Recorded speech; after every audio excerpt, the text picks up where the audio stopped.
క్రీస్తునాథుని యందు మిక్కిలిగా ప్రేమింపబడుతున్నటువంటి దైవ విశ్వాసులారా, ఈ తపస్సు కాలంలో క్రైస్తవ జీవితంలో శిలువ యాత్ర ధ్యానాంశాలకు దివ్యవాణి తరపున ఆహ్వానిస్తూ ఉన్నాను.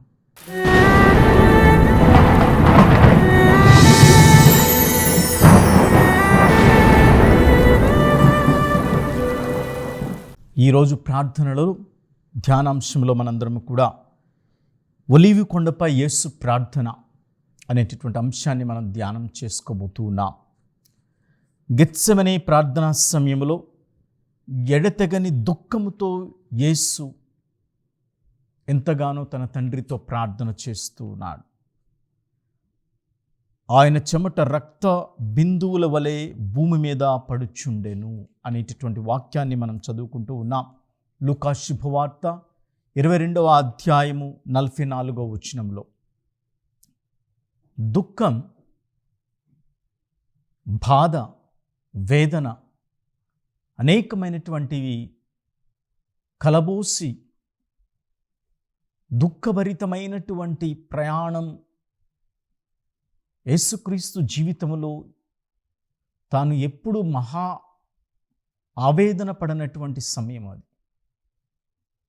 అంతగా ఆవేదనతో దుఃఖముతో ఈ ఒలీవ కొండ మీద యేసు ఏ విధంగా ప్రార్థన చేసి ఉన్నాడు. ప్రియమైనటువంటి క్రైస్తవ విశ్వాసులారా, ఇక్కడ యేసుక్రీస్తు అనుభవించినటువంటి దుఃఖం, వేదన, దుఃఖభరితమైనటువంటి హృదయం మనం చూస్తూ ఉన్నాం. మన జీవితంలో కూడా అనేకమైనటువంటి సందర్భంలో మనము కూడా ఈ దుఃఖాన్ని అనుభవిస్తూ ఉంటాం. మన జీవితంలో కలుగుతూ ఉన్నటువంటి అనేకమైనటువంటి విషయాలను తలంచుకుని మనము కూడా అటువంటి సంక్లిష్టమైనటువంటి క్లిష్ట పరిస్థితులలో దుఃఖాన్ని అధిగమించటం, సమస్యను అధిగమించటం అనేటటువంటిది చాలా ముఖ్యమైనటువంటి విషయాలు. ఏది ఏమైనా సరే మనం ఇక్కడ కొంతమంది స్వార్థికారుల యొక్క వాక్యాన్ని చూసుకున్నట్లయితే మార్కు సువిశేషంలో ఇదే అంశాన్ని మనం చూస్తూ ఉంటే, ఒకవేళ అందరి మనుషులలాగానే మరణం అంటేనే తీరనటువంటి ఒక బాధను కలిగించేటటువంటి విషయం అని మనకు అర్థమవుతుంది. కానీ లూకా సువార్తికారుడు తాను రాసినటువంటి విధానాన్ని మనం చూసినట్లయితే, ఈ లూకా ఒక వైద్యుడు కూడా, ఒక శాస్త్ర వైద్యులు ఏ విధంగా వర్ణిస్తూ ఉంటారో, మనసులో ఉన్నటువంటి ఆవేదన ఏ విధంగా, ఒక బాధ కలిగినప్పుడు ఏ విధంగా వర్ణిస్తూ ఉంటారో, వైద్య పరిభాషలో మనం చూసినట్లయితే అనేక విధాలుగా చెప్పుకోవచ్చు.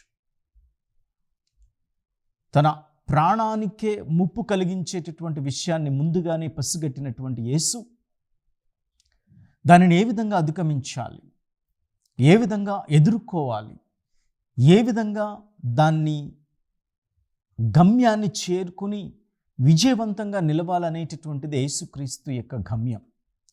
ఎంత కష్టమైనా, ఎంత బాధ ఉన్నా సరే దీన్ని ముందుకు తీసుకునేటటువంటి విధంగా యేసుక్రీస్తు ఎంతగానో ప్రాధేయపడుతూ ఉన్నాడు తన తండ్రితో. అయితే ఇక్కడ మనం చూసినట్లయితే పిట్స్ మేయర్ అనేటటువంటి ఒక బైబిల్ పండితుడు మనం చూస్తూ ఉన్నాం. ఈ బాధ మహా గొప్పది అనేటటువంటి విధంగా వర్ణిస్తూ ఉన్నాడు ఈ బైబిల్ పండితుడు. ఈ పిట్స్ మేయర్ అనేటటువంటి ఒక బైబిల్ పండితుడు ఈ యొక్క వృత్తాంతాన్ని చెబుతూ ఉన్నప్పుడు కొన్ని విషయాలు బయటకు చెబుతూ ఉన్నాడు, తేటతెల్లం చేస్తూ ఉన్నాడు. ఈ బాధ మహా గొప్పది అని ఎందుకు అంటూ ఉన్నాడు అంటే, రక్త బిందువులు వలె, చెమటలు ధారలుగా రక్త బిందువుల వలె భూమి మీద పడుచుండెను అనేటటువంటి వాక్యముగా మనం చూస్తూ ఉన్నాం. లూకా శుభవార్తలో 22వ అధ్యాయములో మరి 44వ వచనంలో మనం చూస్తూ ఉన్నాం. ఇక్కడ యేసు సైతానుతో యుద్ధం చేస్తూ ఉన్నాడు. తన ప్రారంభము నుంచే, అనగా ప్రారంభములో ప్రేషిత కార్యాన్ని ముందుకు తీసుకెళ్ళేటటువంటి సందర్భం నుంచే సాతానుడు యేసుకు అనేకమైనటువంటి శోధనలను అమర్చడం చూస్తూ ఉన్నా. నీవు దేవుని కుమారుడు అయినచో ఈ రాళ్లను రొట్టెలుగా మార్చుకో, నీవు దేవుని కుమారుడు అయినచో ఈ శిఖరము నుంచి కిందకు దూకు అనేటటువంటి విధంగా మనం చూస్తూ ఉన్నాం. అలాగే ఆయన సిలువ వేయబడినప్పుడు కూడా అనేకమైనటువంటి జనాలలో ఈ సైతాను దూరి, మరి నీవు దేవుని కుమారుడు అయినచో ఈ సిలువ కింద నుంచి దిగి నిన్ను కాపాడుకుని నీవు దైవ కుమారుడు అని నిరూపించుకో అనేటటువంటి శోధనలు మనం చూస్తూనే ఉన్నాం. అనేకమైనటువంటి సందర్భాలలో యేసయ్య జీవితంలో.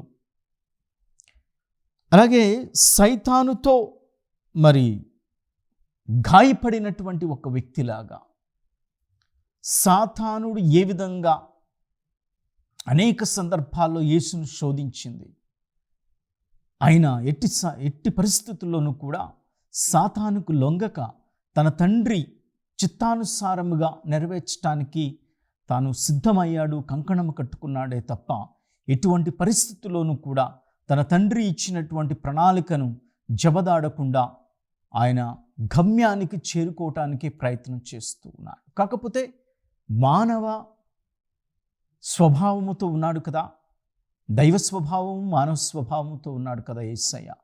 కానీ ఇప్పుడు ఈ నరులు అనగా మనందరము కూడా ఇచ్చేటటువంటి బాధలు ఏ విధంగా తట్టుకోవాలి, అంత క్రూరమైనటువంటి మరణం అనేటటువంటిది ఏ విధంగా ఆయన అనుభవించబోతూ ఉన్నాడు అనేటటువంటిది ముందుగానే పసిగట్టాడు. అందుకనే ఈ గెత్సేమనే ప్రార్థనా సమయంలో ఎడతెగని దుఃఖముతో యేసు మరి ఎంతగానో దుఃఖము కాదు కానివ్వండి, మహా ఆవేదన, అంటే అంతా ముందుగానే తెలుసు యేసుక్రీస్తుకు ఎటువంటి ఈ యొక్క మరణం అనేటటువంటిది. అందుకనే కదా ఆయన లూకా శుభవార్తలు 22వ అధ్యాయములో మరి 42వ వచనంలో చెప్తూ ఉన్నాడు కదా, తన తండ్రితో ప్రార్థన చేస్తూ ఉన్నాడు. పిమ్మట ఆయన రాయివేటు దూరము వెళ్ళి మోకరిల్లి, తండ్రి నీ చిత్తమైనచో ఈ పాత్రను నా నుండి తొలగింపుము, కానీ నా ఇష్టము కాదు నీ చిత్తమే నెరవేరునుగాక అనేటటువంటి వాక్యాన్ని మనం చదువుకుంటూ ఉన్నాం. దేవుని చిత్తమే నెరవేరాలి. క్రీస్తు ప్రభు ఎప్పుడూ కూడా తన చిత్తముగా ఆలోచన చేయలేదు. తన తండ్రి ప్రణాళికను నెరవేర్చడానికే ఈ లోకానికి వచ్చి ఉన్నాడు. సాతాను చేత బందీలుగా ఉన్నటువంటి మనలందరినీ కూడా మరలా తన యొక్క వాక్యము చేత, తన యొక్క బలి చేత, తన యొక్క స్వీయ బలి చేత మనందరినీ కూడా ఆ సాతాను బంధనాల నుంచి విముక్తిని గావించి ఉన్నాడు ప్రియమైనటువంటి విశ్వాసులారా. అందుకని ఇక్కడ తను ప్రేషిత కార్యాన్ని మొదలుపెట్టినటువంటి గడియ నుంచి కూడా సాతాను చేత శోధింపబడిటకే ఎడారికి పంపబడి ఉన్నాడు. అక్కడ ప్రారంభంలోనే యేసుక్రీస్తుకి పరీక్షలు అనేటటువంటివి వచ్చినాయి. మనం మరి అటువంటి విధానాన్ని చూస్తే మరి మన జీవితాల్లో కూడా అనేకమైనటువంటి శోధనలు వస్తూ ఉంటాయి. అనేకమైనటువంటి పరిస్థితులు మనం ఆ యొక్క శోధనను జయించలేకపోతూ ఉంటాం. మన మానవ బలహీనత చేత, ఆలోచన చేత, తలంపుల చేత, కార్యాల చేత, ఇతరులను మోసం చేయటం ద్వారా, ఇతరులను బాధ పెట్టడం ద్వారా, ఇతరుల గురించి చెడుగా మాట్లాడటం ద్వారా, అసూయ చేత అనేకమైనటువంటి విషయాల్లో మనం చూస్తూ ఉన్నాం కదా మనకున్నటువంటి బలహీనతలు, శోధనలు. కానీ యేసయ్య అలంత దూరమున వెళ్ళి మోకరిల్లి తన తండ్రితో ప్రార్థన చేస్తూ ఉన్నాడు. తనకు తెలుసు యేసయ్యకు ఏ విధంగా తన తండ్రితో ప్రార్థన చేస్తే ఏమైనా స్పందిస్తాడా, ఏమన్నా ఒక వేరే విధానాన్ని ఎత్తుక్కుంటాడా అనేటటువంటి విధంగా. కాకపోతే నీ చిత్తము కాదు, అది నా చిత్త ప్రకారమే జరగనిమ్ము అని చెప్తూ ఉన్నాడు.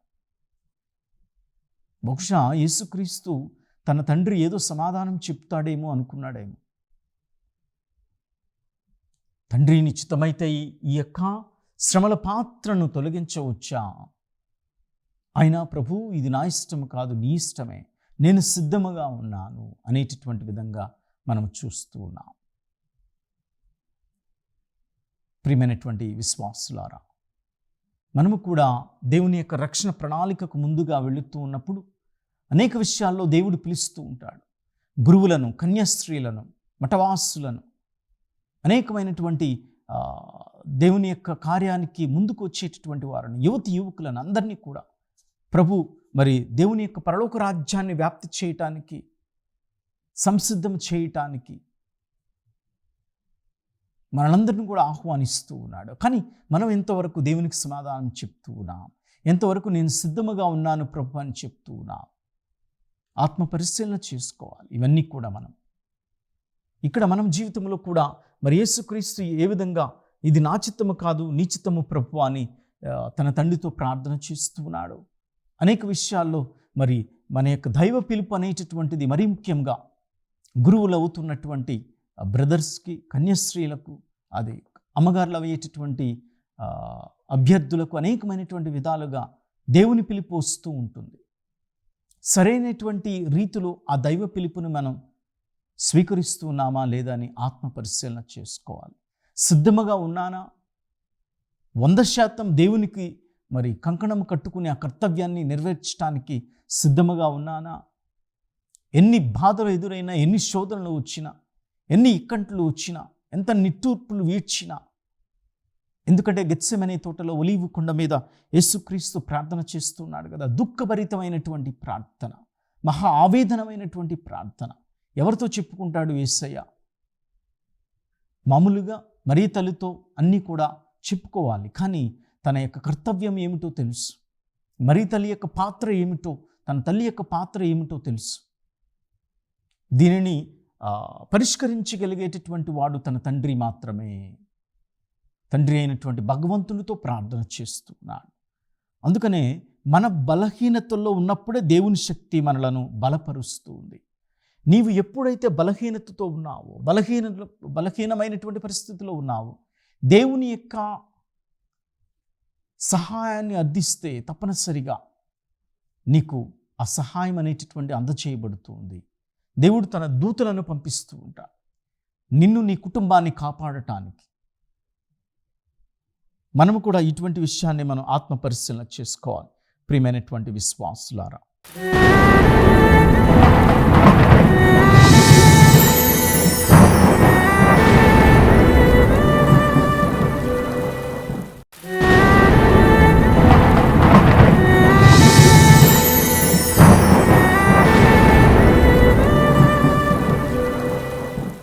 అందుకనే కదా మనం చూస్తూ ఉన్నాం. లూకా శుభవార్త 22వ అధ్యాయము 43వ వచనంలో మనం చూస్తూ ఉంటాం.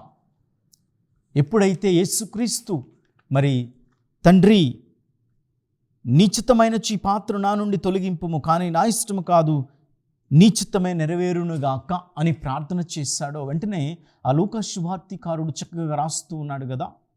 వెంటనే వచనాన్ని మనం చదువుకుంటూ ఉన్నాం. అప్పుడు పరలోకము నుండి ఒక దూత ప్రత్యక్షమై ఆయనను బలపరిచెను. అంత ఆవేదనతో గెత్సెమనే తోటలో ప్రార్థన చేస్తున్నటువంటి యేసు, తన తండ్రికి ప్రార్థన చేస్తున్నటువంటి యేసయ్యకు ఒక దూత పంపబడింది. ఎక్కడ నుంచి? పరలోకము నుండి ఒక దూత ప్రత్యక్షమై ఆయన్ని బలపరిచెను. ఆయన బాధతో ఇంకనూ దీక్షగా ప్రార్థన చేయసాగాను. బాధతో దీక్షగా ప్రార్థన చేస్తున్నాడు. మనము కూడా అనేకమైనటువంటి సందర్భాలలో ఈ బాధ ఉన్నప్పుడు ఒక్కొక్కసారి మనం దేవుని దరిచేరము. ఎందుకంటే దేవుని ప్రార్థన చేసిన దేవుడు నాకు సమాధానం చెప్పటం లేదు, దేవునికి నేను మొరపెట్టుకున్న దేవుడు నా మనవిని ఆలకించటం లేదు, దేవునికి ప్రార్థన చేస్తున్న దేవుడు నా ప్రార్థన ఆలకించటం లేదు. అనేకమైనటువంటి సందర్భాల్లో మనం చూస్తూ ఉన్నాం. నిరుత్సాహపడుతూ ఉంటారు క్రైస్తవ విశ్వాసులందరూ కూడా. కానీ ఇక్కడ ఎంత పరలోకము నుంచి దూత వచ్చి ప్రత్యక్షమై ఆయన బలపరిచింది. ఆయనను ఆయన ఇంకా బాధతో దీక్షతో ప్రార్థన చేయసాగాను. ఎప్పుడైతే దేవదూత వచ్చి యేసుక్రీస్తుకి ప్రత్యక్షమై ఆయన్ని బలపరుస్తూ ఉందో, ఆ దుఃఖ వేదన సమయంలో యేసుక్రీస్తును పరలోకము నుండి వచ్చినటువంటి దూత బలపరుస్తూ ఉందో, ఇది తండ్రి కర్తవ్యమును నెరవేర్చవలసిందే. దీనికి ఇంకా పరిష్కారం లేదు. యేసు నీవు దీనిని కొనసాగించవలసిందే అన్నప్పుడు ఆయన మనసులో ఇంకా బాధ ఎక్కువైంది. ఇంకనూ బాధతో, చూడండి ఇక్కడ వాక్యములు మనం చదువుతూ ఉన్నాం, ఆయన బాధతో ఇంకనూ దీక్షగా ప్రార్థన చేయసాగాను. ఇంతగా ప్రార్థన చేస్తే మన జీవితంలో కూడా దేవుడు అంత తోడు నీడుగా ఉంటాడు. యేసయ్య ఆ ప్రార్థన చేశాడు, దేవుని అడిగాడు కాబట్టే పరలోకము నుండి ఒక దేవదూత యేసయ్య దగ్గరకు పంపబడింది. బలపరచటానికి, యేసు స్వీకరించబోయేటటువంటి సిలువ యాత్ర ఏ విధంగా ఉంటుందో యేసు ప్రభు ముందుగానే ఊహించాడు. కాబట్టి ఆ యొక్క దుఃఖాన్ని తలంచుకుని బాధతో, వేదనతో ప్రార్థన చేస్తున్నాడు. దేవదూత ప్రత్యక్షమై బలపరిచిన ఇంకనూ ఆయన బాధతో, దీక్షతో ప్రార్థన చేయసాగాను. వెంటనే ఆ వచనంలోనే చదువుకుంటూ ఉన్నాం, ఆయన చెమట రక్త బిందువుల వలె భూమి మీద పడుచుండెను. ప్రియమైనటువంటి దేవుని విశ్వాసులారా, ఇక్కడ మనం చెప్పుకున్నాం కదా, ఆ యొక్క బైబిల్ పండితుడు పిట్స్ మేయర్ అనేటటువంటి బైబిల్ పండితుడు చెప్తూ ఉన్నాడు, మన బలహీనతల్లో ఉన్నప్పుడే దేవుని శక్తి మనలను బలపరుస్తుంది. ఇక్కడ యేసయ్య ఆవేదనతో ఉన్నప్పుడు పరలోకము నుండి దేవుడు దేవదూతను పంపించి బలపరిచాడు. అలాగే నేను యేసుకు ప్రార్థన చేసినప్పుడు యేసయ్య మనకు సహాయాన్ని అందించడా? తప్పనిసరిగా మనం నమ్ముకున్నటువంటి రక్షకుడు, మనం నమ్ముకున్నటువంటి యేసయ్య మనల్ని ఎప్పుడు కూడా కాపాడి నడిపిస్తూనే ఉంటాడు. ప్రియమైనటువంటి విశ్వాసులారా, ఈ యొక్క వాక్యాన్ని మనం కూడా జ్ఞాపకం చేసుకోవాలి. నీకు కలిగినటువంటి సమస్య, నీకు కలిగినటువంటి ఇబ్బందులు అనేకమైనటువంటి ఉంటాయి మన జీవితంలో. ఇతరులు నిన్ను మోసం చేయవచ్చు, పరిహసించవచ్చు, అపశృతిగా మాట్లాడి ఉండవచ్చు, అనేకమైనటువంటి ఇబ్బందులు పెట్టి ఉండవచ్చు, నీ గురించి చెడుగా మాట్లాడి ఉండవచ్చు, నీ గురించి చెడుగా రాసి ఉండవచ్చు, నీ స్నేహితులు నిన్ను మోసం చేసి ఉండవచ్చు, నీవు ప్రేమించినటువంటి వ్యక్తులు నిన్ను మోసం చేసి ఉండవచ్చు. అనేకమైనటువంటి విషయాల్లో బాధలు వస్తూ ఉంటాయి. కుటుంబాల్లో శాంతి లోపిస్తూ ఉంది, అశాంతికరమైనటువంటి వాతావరణాలు ఉంటూ ఉంటాయి. ఇటువంటి సందర్భంలో నీవు చేయవలసినటువంటి బాధ్యత ఏమిటి అంటే ప్రార్థన అనేటటువంటిది ఒక గొప్ప శక్తి, ఆయుధం. అందుకని మనం చదువుకుంటున్నాము కదా, 1 కొరింథీయులకు రాయబడినటువంటి లేఖ 1వ అధ్యాయము 18వ వచనంలో మనం చూస్తూ ఉన్నాం. ఏమిటి ఆ వాక్యంలో? భ్రష్టులకు పోవచ్చున్నటువంటి వారికి యేసయ్య సందేశం, యేసయ్య సిలువ ఒక అర్ధరహితముగా ఉంటూ ఉంది. కానీ రక్షింపబడుతున్నటువంటి మనందరికీ కూడా అది ఒక దివ్య శక్తిలాగా ఉంటుంది. దేవుని యొక్క ప్రార్థన, దేవుని యొక్క సిలువ, దేవుని యొక్క ఆ యొక్క మరణం అనేటటువంటిది కూడా, సిలువ మీద యాత్ర మనందరికీ ఒక రక్షణ. అది ఎందుకంటే సిలువ లేనిదే పునరుత్థానం లేదు కదా, దుఃఖము లేనిదే ఆనందం ఉండదు కదా. మన జీవితంలో కూడా అంతే, ఎంత దుఃఖముతో ఉంటామో అంత ఆనందాన్ని దేవుడు మనకు తయారు చేసి అంత ఉండబోతుందని అర్థముగా ఉంటుంది. ఎందుకంటే నీ ఒంటరిగా, ఎందుకంటే నీవు ఆ యొక్క మానసికమైనటువంటి సంఘర్షణలో ఉన్నప్పుడు కూడా దేవుడు నీతోనే ఉంటూ ఉంటాడు. ఇక్కడ యేసయ్య కూడా ఈ గెత్సెమనే ఒలీవ కొండ మీద ఆ ప్రాంతంలో మనసులోని సంఘర్షణ, మహా ఆవేదనతో ఆయన ప్రార్థన చేస్తూ ఉన్నాడు. అంత ఆయన దుఃఖము. కానీ మనకు ఉన్నటువంటివి నిరాశ, నిస్పృహలు,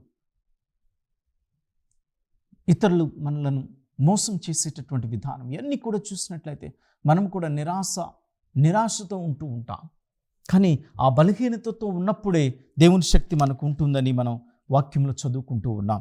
అది చక్కగా పరిశుద్ధ పౌలు గారు 2వ కొరింథీయులకు రాయబడినటువంటి లేఖ 12వ అధ్యాయము 10వ వచనంలో మనం చూస్తూ ఉన్నాం. క్రీస్తు కొరకైన బలహీనతలు, అవమానములు, కష్టములు, హింసలు, బాధలు నాకు తృప్తినే కలిగించును. ఎలైనా నేను ఎప్పుడు బలహీనుడనో అప్పుడే బలవంతుడను. నీవు ఎప్పుడు బలహీనుడవో అప్పుడే బలవంతుడవు. నీకు కలుగుతున్నటువంటి ఆ యొక్క ఉన్నటువంటి బలహీనతలు, అవమానాలు, కష్టాలు, హింసలు, బాధలు నాకు తృప్తి కలిగించునని పౌలు గారు ఎంతగా చెప్తూ ఉన్నారు. అంటే అంతగా క్రైస్తవులను హింసించినటువంటి ఆయన, ధర్మశాస్త్రాన్ని క్షుణ్ణంగా చదివినటువంటి ఆయన, యూదుడిగా ఉన్నటువంటి పౌలు మహర్షిగా మారి అంతగా దేవుని యొక్క వాక్యాన్ని అనేక మందికి ప్రకటన చేసి ఎంతగా చెప్తూ ఉన్నాడు అంటే, ఎంత దీన మనసుతో ఉండి ఆయన చెప్తూ ఉన్నాడు అంటే, అది గొప్ప ప్రార్థన ప్రియమైనటువంటి విశ్వాసులారా. కనుక ఇటువంటి పరిస్థితుల్లో మనం కూడా ప్రార్థన చేసుకోవాలి. మరి ఎందుకు యేసు ఈ విధంగా ప్రార్థనలో రక్తాన్ని చిందించటం మనం చూస్తూ ఉన్నాం. ఆయన ప్రార్థన చేస్తూ ఉన్నప్పుడు ఆయన చెమట రక్త బిందువుల వలె భూమి మీద పడుచుండెను. యేసుక్రీస్తు గెత్సెమనే తోటలో రక్తాన్ని చెమట రూపంలో కారుస్తూ ఉన్నాడు. చాలా ఆవేదనతో ఆయన, మరి మన వాక్యంలో చూసినట్లయితే ఆయన చెమట రక్త బిందువుల వలె భూమి మీద పడుచుండెను అనేటటువంటి విధంగా వాక్యంలో మనం చదువుకుని ఉన్నాం. మరి ఎంతగా మనం చూస్తున్నాం ప్రియమైనటువంటి విశ్వాసులారా. అందుకనే మనం చూస్తున్నాం యేసు ప్రప్రథమ అనగా ఆ వేదసాక్షి హతసాక్షులు వాళ్ళు రక్తాన్ని దేవుని రాజ్యానికి ఏ విధంగా చిందిస్తూ ఉంటారో, ఇక్కడ గెత్సెమనే ఒలీవ తోటలో కూడా అదే విధంగా ఆయన చెమట రక్త బిందువుల వలె భూమి మీద పడుచుండెను. ప్రప్రథమ వేద సాక్షి ఏ విధంగా ఆ దేవునికి తన తండ్రికి ప్రార్థన చేస్తూ, యేసయ్య ఎప్పుడో మామూలుగా అయితే పునీతులను చేస్తూ ఉంటాం, కొంతమంది హతసాక్షులు వేద సాక్షులుగా ఉంటూ ఉంటారు. అంటే యేసుని నమ్ముకున్నారు కాబట్టి వారిని చంపివేసినప్పుడు, అందుకని అది పునీతి యొక్క పట్టాల్లో మనం చూస్తూ ఉన్నాం. హతసాక్షుల యొక్క వేద సాక్షుల యొక్క మరణం అనేటటువంటిది చాలా ముఖ్యమైనటువంటిది. మరి అందుకని లాతీను భాషలో దాన్ని మనం చూస్తుంటాం కదా, ఓదియం ఫిదేయ్ అంటే తన యొక్క విశ్వాసానికి మరి తనను హతమార్చడం అనేటటువంటిది. అనేకమైనటువంటి పునీతులు వారి యొక్క రక్తాన్ని చిందించి దేవుని రాజ్యానికి యేసయ్య యొక్క సిలువకు సాక్షులుగా ఉన్నారు. కనుక మనము కూడా మన జీవితంలో యేసయ్యకు సాక్షులుగా ఉందాం. ఈ యొక్క సిలువ యాత్రలో పాలు పంచుకుందాం. తపస్కాలంలో యేసయ్య సిలువను మోసుకుంటూ ముందుకు వెళుతూ నీ యొక్క కష్టాల్లో నష్టాల్లో కూడా యేసు తోడు నీడుగా ఉండాలని ఆవేదనను యేసయ్యకు చెప్పినట్లయితే యేసయ్య తప్పనిసరిగా మనకు ఆయన పరిశుద్ధాత్మ సహకారముతో తన దేవదూతలతో మనల్ని ఎప్పుడు కాపాడుతూ ఉంటాడు. కనుక దేవునికి ప్రార్థన చేద్దాం. ఈ వాక్యాన్ని వింటున్నటువంటి మిమ్మలను, మీ కుటుంబాన్ని ఆశీర్వదించునుగాక. పితా పుత్ర పవిత్ర ఆత్మ నామమున ఆమేన్.